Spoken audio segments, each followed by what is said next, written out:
Horror करके अलग term है जापान का, जैसे एनिमे है ना, वैसे ही जापान में जे हॉरर कहते हैं। अब वो जे हॉरर की स्पेशलिटी क्या है कि कोई भी जापान की कहानी या हॉरर टेल होता है ना, वो ऐसा होता है कि आपके घर में ही आपके साथ हो सकता है। इतना रिलेटेबल बनाते हैं वो, इसलिए इतना क्रीप आउट करती हैं। ग्रज हो गया, द रिंग हो गई, ये सब मूवीज इतनी इसलिए ज़्यादा पॉपुलर हैं कि ऐसे ही बनाते हैं वो कि ऐसा लगे देखने वाले को कि आप ही के साथ हो रहा है ये। और उनके किस्से कहानियां भी ना बिल्कुल वैसे ही हैं। और उसमें वो आवाज भी जो निकालता है ना भूत, वो भी एक अलग होती है, ऐसे कि ऐसा भी नहीं हो जैसे हिंदी सिनेमा में तो चिल्लाते हैं। कैसे चिल्लाते करके दिखा। ये आवाज निकाल रही है आते इसी हुए, आवाज में बोलेगा कैसे? बोलता ही नहीं है, बस यही आवाज निकलती है जैसे इसमें जब भी भूत पास आ आ रहा है। हाँ, वहाँ तो एक बड़ा सा क्रीपी सा लेजेंड है सुकिमा ओना का, जापान का। तो दो लेजेंड है, इनफैक्ट मैं दोनों सुनाता हूँ तुम्हें। तो सुकिमा ओना क्या करती है, सुकिमा ओना का मतलब होता है जापानीज में the girl in the gaps. मतलब कि वो क्रैक्स में रहती है। अच्छा। दीवारों के क्रैक में, अलमारियों के क्रैक में, जहाँ पे भी गैप है, विंडो के गैप में, वो कहते हैं वो स्पिरिट वहाँ रहती है और वो कंटिन्यूसली आपको किसी भी गैप से देखती रहती है। अच्छा। और कहते हैं कि अगर सुकिमा ओना का साया चढ़ गया आप पर तो वो आपको लेके ही जाएगी अपनी दुनिया में। अच्छा। और एक ऐसी कहानी है, एक बंदे के साथ हुआ था ये। और बंदा ना नया नया शिफ्ट हुआ था। अब उसे ऐसा लगने लगा था कि कोई उसे ना कंटिन्यूसली देख रहा है। तो वो उसे लगता था कि मतलब उसे आंखें दिख रही हैं बेसिकली अलग अलग गैप से ना, कोई दिख रहा है छोटा छोटा सा कि देख रहा है। तो वो पागल सा हो गया। वो जाके पर्दे के पीछे, पर्दे के गैप जितने हैं, अलमारियों के जितने हैंडल हैं, जो दरवाजे के नीचे की स्पेस है, मतलब जैसे अगर दरवाजे के नीचे का गैप होता है ना, सब जगह टेपिंग करने लगा। पूरा पूरा घर उसने टेप कर दिया कि मुझे कोई देख रहा है। ठीक है, ऐसे पागल सा हो गया वो। बहुत दिनों तक ऑफिस नहीं गया वो। तो उसके ऑफिस वाले आए कि भाई तुझे क्या हो गया, ये क्या कर रहा है तू। तो वो कहता है कि वो मुझे आने नहीं देगी, अगर मैं घर से बाहर चला गया तो वो मुझे अपने साथ ले जाएगी और मुझे मार देगी। ये बोल रहा है वो अपने ऑफिस वाले को। ऑफिस वाले कह रहे हैं क्या बोल रहे हैं तू। कह रहे हैं वो गैप्स में रहती है, वो क्रैक्स में रहती है, अगर तुम्हें यकीन नहीं हो रहा तो मेरे कमरे में जाओ, मेरी जो ड्रेसिंग टेबल है उसके पीछे की दीवार में एक क्रैक है, वहाँ पे देखो जाके, वो वहीं होगी। और डरते हुए घबराए हुए कह रहा है वो लोग जाते हैं, वो देखते हैं कि 5 सेंटीमीटर के गैप से 2 आंखें उन्हें देख रही। ये क्या बकचोदी दिया भाई। और वो वहाँ से निकलते हैं, जल्दी से जल्दी निकलते हैं। और ये जो बंदा है, इसामू नाम था इसका, ये उस दिन के बाद से दिखता नहीं है कहीं। वो घर खाली है, कहाँ गया वो, लापता हो भाई गया। मतलब ले ही गई इसका मतलब, जैसे भाई आपने तो बोला। ये रियल है, ये जैसे रियल है। इंडिया में ये पिशाच और इनके नाम होते हैं, वैसे ही वहां पे ये है। ये रियल लेजेंड है सुकिमा ओना का। लोग डरते हैं, बहुत सारे घर में देखोगे लोगों ने टेप कर रखे हैं गैप्स को, ओ, कैसे क्रैक्स खुले नहीं छोड़ते हैं वो। ये माना जाता है। ऐसी एक बहुत ही क्रेजी स्टोरी है टेके टेके की। टेके टेके भी वहां का भूत है। वहाँ का जापानीज लेजेंड है, तो वो भी मैं बताता हूँ कि क्या। आप इन्हें लेजेंड क्यों लेजेंड कह का रहे क्या हो? सीन है ये? यार ये ये लेजेंड कोई वहां के विराट कोहली कोहली है है। कौन है? यार लेजेंड है MS धोनी यार। वहां के भूत लेजेंड है। अरे जैसे ये लेजेंड्स इन द सेंस कि कोई वहाँ का फेमस किस्से को वही कह देते हैं कि ये अर्बन लेजेंड। अर्बन लेजेंड है। जैसे अब अपना दिल्ली की प्याज वाली चुड़ैल हो गई, अच्छा। मंकी मैन हो गया, ये यहाँ के ये लेजेंड यहाँ है। के लेजेंड है। ये स्त्री हो गया, नालेबा जो ओरिजिनल स्टोरी है स्त्री की, वो मतलब भूतों में भी लेजेंड रहे हैं। जिसके बारे में इतना बोल दिया जाए वो चर्चा। लेजेंड बन गया ना। भूत के रोनाल्डो है ये। तो क्या कह रहा है इस लेजेंड ने ऐसा जो ये लेजेंड बन गया? ठीक है ठीक है। ठीक है। तो टिके में क्या हुआ था कि एक कहानी बताता हूँ मैं तुम्हें उसकी। ठीक है ठीक है। ठीक है ठीक है। तो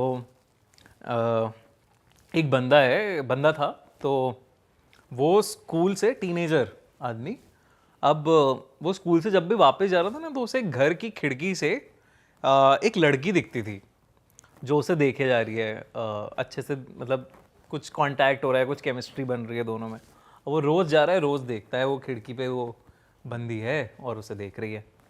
एक दिन वो डिसाइड करता है कि चलो मैं ऊपर जाऊंगा आज उस घर में अंदर। वो जाता है घर के अंदर, पहले तो वो दिखती नहीं है कहीं उसे, फिर वो फाइनली वहाँ एक कमरे में पहुँचता है, उसे दिखता है कि वो जो लड़की है वो है तो खिड़की पर, लेकिन सिर्फ उसकी आधी बॉडी है, पैर नहीं है मतलब। उसके हाँ नीचे का कुछ भी हिस्सा है ही नहीं। और वो लड़की जैसे उसे देखती है, वो लड़की उसकी तरफ ऐसे क्रॉल करते हुए आती है और उससे पूछती है मेरी बाकी की बॉडी कहाँ है, मुझे बॉडी बताइए कहाँ है मेरी बॉडी। सिर्फ धड़ चल रहा है। सिर्फ धड़ चल रहा है। और वो ऐसा भागता है वहाँ से कि भाई ये क्या चक्कर है, ये तो बहुत ही क्रीपी है और ये सब है। और वो ना जब चलती है, हाथों के बल चलती है, तो उसकी आवाज़ आती है एक टेके टेके करते, इसलिए उसे टेके टेके बोला जाता है। हाथों से आवाज आती हाथों से चलती है वो, हाथों से ऐसे टेके टेके करके एक आवाज़ आती है, साउंड आती है। तो वो तो लकड़ी पे चल रही है उसकी आवाज है फिर तो उसी से ही नाम रख दिया ना तो उसका कहते हैं कि वो एक टीनेज लड़की थी जिसको बुली करा जाता था स्कूल में बहुत ज़्यादा, और जापान में बहुत ज़्यादा कल्चर है ट्रेनें पकड़ने का इधर उधर। तो शाम को एक बार जा रही थी वो घर वापस, तो उसे स्कूल के लौंडे मिले, तो स्कूल के लोग उसका मजाक उड़ाने लगे बहुत ज़्यादा, और उन्होंने धक्का दे दिया उसे वहीं पे, और धक्का ऐसे मजाक में दिया उसे और चले गए वहाँ से। वो उसे धक्का पटरी पे दिया था उन्होंने, और पटरी पे उसका पैर फंस गया, और ट्रेन आई, ट्रेन ने आर पार हो गई उसके, 2 हिस्सों में बांट दिया उसे। और कहते हैं कि बड़े देर तक उसकी जान थी उसके अंदर, फड़फड़ा रही थी, और वो कह रही थी कि कोई मेरी हेल्प कर दो, कोई मेरी हेल्प कर दो। अब वो ऐसे कहते हैं अभी भी वो भटकती है वहीं पे आसपास उस एरिया में, और अपनी आधी बॉडी ढूंढ रही है वो कि कहाँ है, और नहीं मिलती उसे तो लोगों की आधी बॉडी कर देती है वो, कर देती है। कर देती है वो लड़का बच गया लेकिन। ओ यार, लेकिन ऐसे बहुत सारे लोग एक 90s के टाइम पे आधी कटी हुई बॉडी मिली है उनकी जापान। अच्छा, रियल है, रियल में इसकी वो भी है क्या, जैसे न्यूज़पेपर कटिंग में कि होता है बिल्कुल होगा, बिल्कुल होगा, ये बिल्कुल होगा। मतलब लोगों ने इसका टेके टेके की वजह से, और एक और है कोची साके ओना करके, इन दोनों की वजह से स्कूल के बाद घर से बाहर नहीं निकलने देते थे लोग अपने बच्चों को। कोची साके ओना क्या है ये? यार कोची साके ओना भी एक बड़ा इंटरेस्टिंग सा लेजेंड है जापान का। उसमें क्या होता है कि एक बंदी है, मास्क लगा के घूमती है। वो पहले कोरोना से पहले मास्क लगाना अजीब होता था, तो वो मास्क लगा के घूमती थी, और अगर और यहाँ का ना हिस्सा उसका बहुत सुंदर होता था। जैसे हम देखते हैं ना कुछ लड़कियां कि हाँ ये मास्क के पीछे कैसे होगा, वैसा हम सोचते हैं, तो वैसा सही इतनी सुंदर थी वो।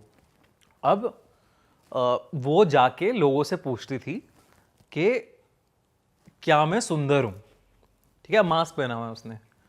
अगर तुम हाँ बोलोगे तो वो अपना मास्क उतारेगी। अब उसके मास्क में ना यहाँ से यहाँ कटा हुआ है, उसका पूरा स्लिट है माउथ ऐसे यहाँ पे। तो वो फिर पूछेगी क्या अभी भी मैं सुंदर हूँ। अगर तुम हाँ कह दोगे तो वो कैंची होती है उसके पास एक बहुत बड़ी सी, वो उस कैंची से तुम्हें भी काट देगी ऐसे कि तुम्हें भी फिर मैं वैसा ही कर देती हूँ। और अगर तुम ना बोलोगे तो वो कैंची से वैसी मार देती है तुम्हें। मतलब अगर तुम्हारे जबड़ा पास काट आ गई तो तुम गए।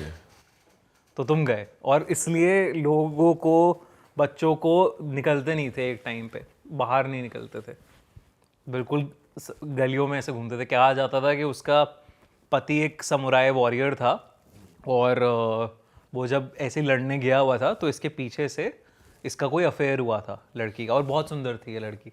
तो उस समुराई वॉरियर ने जब वो वापस आया तो उसने क्योंकि सुंदरता का नाच था तो इसने उसका कैंची से वो काट दिया, और तब से खून इतना बहा तो मर ही जाते हैं इंसान। तो तब से ये घूमती है। कोची साके ओना बहुत फेमस है, ये बहुत ज़्यादा फेमस है। और इसके इनके रीसेंट इंसिडेंट्स भी आते हैं। रीसेंट इंसिडेंट्स भी सुनने को आते हैं। रिसेंटली अभी कोई ऐसा नहीं सुनने में आया, बट 90s में बहुत ज़्यादा पॉपुलर थे ये। घर घर का बच्चा जानता है इस कोची साके ओना के बारे में, और बहुत बड़ा लेजेंड माना जाता है ये। और इनफैक्ट बहुत सारी डेड बॉडीज ऐसे भी मिली थी कि लोगों के जबड़े पूरे कटे हुए हैं। भाई हमने जब लास्ट पॉडकास्ट करा था तो आपने एक होटल के बारे में एलिसा लैम की एक स्टोरी बताई थी, उसमें आपने बताया था कि वो एक गेम खेल रही थी। तो ऐसे बहुत Elevator सारे game, हाँ। हॉरर गेम्स भी है और मेरे ख्याल से आपके पास उससे रिलेटेड भी कुछ किस्सा है। बहुत सारे किस्से हैं यार, मतलब हॉरर गेम्स तो बहुत पॉपुलर हो गए हैं आजकल। मतलब लोग एक्टिवली सर्च कर करके खेलते हैं। जैसे पहले के टाइम पे हमें वही पता होता था, एक बोर्ड होता था, ओहिजा बोर्ड, उससे बुलाने का होता था कि या Bloody ज़्यादा से Mary ज़्यादा पता ये था। पता था शीशे के आगे ब्लडी मैरी। ब्लडी मैरी भी बड़ा वो किस्सा इंटरेस्टिंग है। ये ग्लोबली किस्सा हुआ है, क्या हुआ वाला है? किस्सा है। तो हॉस्टल में 2 लड़के रहते थे। एक बार ये इंडिया का या बाहर? बाहर का है किस्सा। तो अब उन्होंने एक दिन ऐसे हॉरर की नाइट कर रहे थे, वो अपना बातें कर रहे थे, तो ब्लडी मैरी की बात उठी। तो उन्होंने कहा चलो आज ट्राई करेंगे ब्लडी मैरी। तो एक ने तो मना कर दिया, भाई मैं नहीं करूँगा, तुझे करना है तू कर। तो वो जाके शीशे के सामने 3 बार बोलाया bloody Mary bloody Mary bloody Mary, कुछ नहीं हुआ उसके साथ। तो यही एक किस्सा कहानी, मतलब ये गेम है कि आपको शीशे के सामने 3 बार ब्लडी मैरी को बुलाना है और वो आ जाएगी। अब उसने बोला 3 बार, कुछ नहीं हुआ, कह रहा है ठीक है यार, सो गए फिर और क्या। तो अब जब वो सो गया तो उसे पहला सपना आया कि वो कहीं पानी के अंदर है और पानी के अंदर वो निकलने की कोशिश कर रहा है लेकिन निकल नहीं पा रहा है। और पानी के अंदर ही उसे एक औरत टाइप दिख रही है जो उसके पास आ रही है, ठीक है। और जैसे ही वो पास आके हाथ मारती है, इसकी नींद खुल जाती है कि कुछ हुआ। ये उस दिन तो चलो जैसे जैसे सो गया। अगले दिन फिर सपना आया ऐसे एक। अगले दिन ये सपना आया कि ये शीशों के किसी उसमें फंस गया है, रूम में, कमरों में, जहाँ चारों तरफ शीशे ही शीशे हैं। इसमें उस शीशे में वो अपने आप को जब देख रहा है तो बिल्कुल ऐसे मतलब उसकी आंखों में से खून बह रहा है और उसके ऐसे पूरी बॉडी ना अकड़ रही है, इस टाइप से उसे सपना आया। और उसे उस शीशे में एक ब्लू बेबी भी दिखा, ब्लू कलर का बेबी दिखा, जो कहते हैं ब्लडी मैरी का बच्चा था। अच्छा, ठीक है। तो अब ये दिखा उसे, अब वो कह रहा है, फिर उठ गया वो, कुछ हुआ तो उठ गया वो। अब अपने दोस्त से कह रहा है कि भाई कुछ तो सीन हुआ है, मुझे एक बार ढंग से ब्लडी मैरी को बुलाना पड़ेगा। ब्लडी मैरी को बुलाने का भी रिचुअल होता है कि आपको कैंडल जलानी है, बाकायदा 3 कैंडल जलानी है, उस 1-2 चीज़ें और करनी है, उसके बाद आप शीशे में जाके बुलाते हो ब्लडी मैरी को। तो और बिल्कुल अकेला होना चाहिए आपको, ठीक है। तो वो गया, उसने अपना दरवाज़ा बंद किया और उसका दोस्त पास में ही खड़ा था उसके। उसने कहा ब्लडी मैरी 3 बार, bloody Mary bloody Mary bloody Mary. अब एकदम से तो कुछ नहीं हुआ, वो अभी भी शीशे में देख रहा है। अचानक से ना लाइट्स फ्लिकर करने लग जाती हैं और उसकी आंखों से खून बहने लग जाता है, जैसे उसने शीशे में देखा था। हाँ, ठीक है, उसकी आंखों में से खून बहने लग जाता है और तभी उसे ब्लडी मैरी एकदम से फ्लैश में दिखती है अपने पीछे और वो चिल्लाने लगता है। अब वो बाहर, उसका दोस्त कहता है अरे क्या हो गया तुझे? वो कह रही वो यहाँ है, मेरी आंखों में से खून बह रहा है, वो यहाँ आ गई है, मुझे लेने आ गई है, वो प्लीज़ मेरी हेल्प कर। वो कोशिश कर रहा है दरवाज़ा खोलने की, किसी तरह दरवाज़ा खुल जाए, खुल नहीं रहा है। नीचे से वो देख रहा है लाइट फ्लिकर कर रही है, वो कुछ उसकी हेल्प नहीं कर पा रहा है। वो जाके वार्डन को बुला के लाता है कि क्या हुआ है। वार्डन आके जब दरवाज़ा खोला जाता है तो उसकी बॉडी डिस्टॉर्टेड होती है, आंखों में खून ऐसे पूरा बना होता है। मतलब वो ले ही गई ले उसे। गई। पर उसे सपने आ रहे थे तो साले को क्या ज़रूरत थी दोबारा बुलाने की? उसे ढंग से बुलाना ही पड़ेगा। जब ढंग से नहीं बुलाया तब इतनी फाड़ दी। हाँ भाई, ऐसे तो बेकार बात पंगे है। ले भाई। एक आप मेक्सिको का गेम बता रहे थे जिसका इंडियन सा नाम था कुछ, उसके बारे में बताओ ना। सविता भाभी, क्या नाम था? सविता भाभी। सविता भाभी तो तुम्हारा गेम है। वो हम सब का गेम वो हर इंडियन का गेम है।